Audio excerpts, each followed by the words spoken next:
హల్లెలూయా. దేవుని నామానికి స్తోత్రం కలుగును గాక. నాకు చాలా సంతోషంగా ఉంది, ఎందుకంటే నేను సార్తో 3.5 సంవత్సరాలు ఇంట్లో ఉండి నా కళ్ళతో అన్ని చూసాను. నేను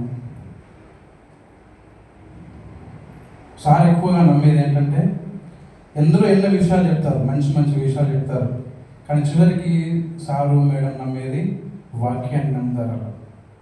నేను అది గమనించాను. యోహాను సువార్త 17:17లో నీ వాక్యమే సత్యము. అందరు ఎన్నో విషయాలు చెప్పినా అవన్నీ రిసీవ్ చేసుకుంటారు, కానీ చివరికి నమ్మేది వాక్యాన్ని నమ్ముతారు.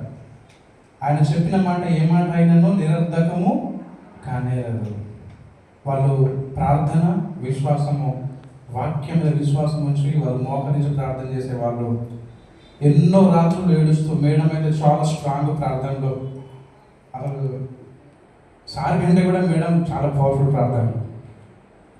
ఇట్లా చెప్తే మీకు బాధ అనిపిస్తుంది, కానీ నేను చూసిన సార్ పరీక్షల్లో మీటింగ్లో వెళ్తుండేవాడు, చాలా దూర ప్రయాణాలు చేస్తుండేవాడు, మేడము ప్రార్థనలోనే ఉంటుండే. నాకు అవిశ్వాసం వచ్చినప్పుడు నేను ఎక్కువ సార్ని మేడము గుర్తు చేసుకుంటాను, మా నాన్నకంటే కూడా. ఎందుకంటే వారు చేసింది ఇప్పుడు నేను చేస్తున్నా. వాళ్ళు డైరీలో ఎప్పుడు ఏం జరగాలో, దేవుడు ఎప్పుడు ఏం చెప్తున్నాడో డైరీ రాసి పెట్టుకున్నా ప్రార్థించేవాళ్ళు. ఆ సమయానికి అది జరుగుతుండేది, అవునా కదా? 7 సంవత్సరాలకి గొప్ప మందిరాన్ని దేవుడు ఇస్తున్నాడని డైరీ రాసి పెట్టుకుని, అప్పుడు నేను ఇక్కడే ఉన్నాను. 7 సంవత్సరాల గొప్ప మందిరం దేవుడు ఇస్తున్నాడు అని నేనున్నప్పుడు రాసి పెట్టుకున్న ఆ డైరీ దేవుడు మందిరాన్ని కట్టించాడు. అదేవిధంగా నేను కూడా బైబిల్ కాలేజీలో సార్ నన్ను నాగూర్ పంపించాడు, మహారాష్ట్ర రేమా ఇంటర్నేషనల్ బైబిల్ కాలేజ్. అక్కడ నేను మా చర్చ్ గురించి 4 లక్షలు దేవుడు నాకు ఇవ్వాలని నేను రాసి పెట్టుకున్నాను. ఎక్కడి నుంచి వచ్చినా వారి దగ్గర నుండి వచ్చినాయి కాబట్టి నేను కూడా రాసి పెట్టుకున్నాను. నాకు దేవుడు ఈ సమయానికి ఇవ్వాలని రాసి పెట్టుకొని వాక్యాన్ని నమ్మిన. చాలామంది నన్ను చూసి నవ్వుకున్నారు. ఫిలిప్పీ 4:19 నమ్మిన నేను. తర్వాత దేవుడు మళ్ళా సార్ ద్వారానే నాకు మార్గం తెరిచాడు. ఎవరో తెలియని వ్యక్తి జాన్సన్ ప్రసాద్ గారు, వరంగల్ సారు మా ఇంటికి వారిని పంపించి వాళ్ళు యూత్ మీటింగ్ పెట్టడానికి వచ్చాడు. నా గురించి సార్ అతను చెప్పినప్పుడు సారు మాట్లాడిన విషయాన్ని ఆయన గమనించి మా చర్చి కట్టడానికి నేను అడిగింది 4 లక్షలు. దేవుడు అతని ద్వారా మాకు ఇచ్చింది దాదాపుగా 6 నుంచి 8 లక్షలు దేవుడు ఇచ్చాడు. అసలు ఒక పేరు లేదు, అతను ఒక శిలాఫలకం కూడా పెట్టుకోలేదు ఆయన. సార్ ద్వారా మాకు చాలా మంచి మేలు జరిగింది, ఆత్మీయంగా, వాక్య ప్రకారం, తర్వాత ఫిజికల్గా, ఫైనాన్షియల్గా చాలా మేలు జరిగింది.